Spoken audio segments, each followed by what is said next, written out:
We went out to his house and he had a fucking red and white mansion. Yeah, he had a fat ass red. It was a big white mansion with a red roof. In the studio, it was all vintage shit, and he had a red and white Coke machine in there. Yeah, he's big on red and white. You know, we have clown shit at our studio. He has red and white shit.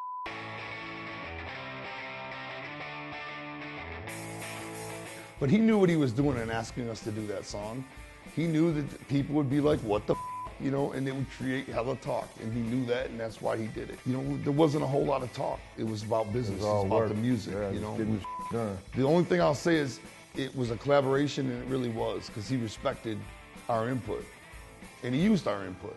I'm not saying I love the songs that came out of it. There's nothing that we would ever release. It's really crazy how it got done, too, because we didn't even hear the until we showed up to the studio. So he intentionally kind of like threw us a bone. Also, he plays this country you know what I'm saying? What are we gonna do with country That was kind of like his thinking behind it. You know what I'm saying? Throw us something that we wouldn't normally do and see how we react to it and see what we put down on it. You know what I'm saying? And the way he did his recording, it's like, I don't understand that philosophy either.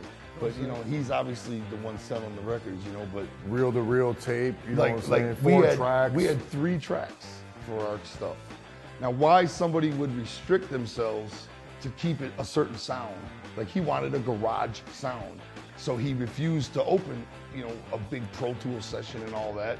He wanted it to be vintage equipment, vintage everything, and we had to make it work. So I'd rap my verse and I'd jump out of the way and he'd jump into the mic and rap his verse. You know, we couldn't do each verse by ourselves in the booth because we only had 1 track for the main rap, another track for our doubles, and then a 3rd track for our hook. We look at that as like you're restricting yourself.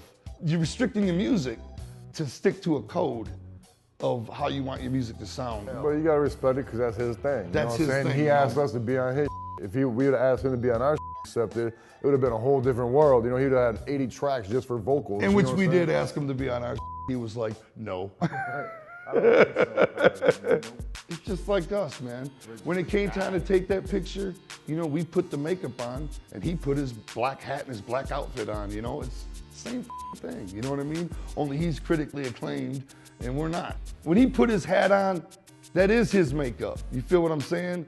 We all have a gimmick, sort of. All of us. Even if you don't have a gimmick, that's your gimmick. You know, you're Eddie Vedder and Pearl Jam. We don't have no gimmick, we're the real thing.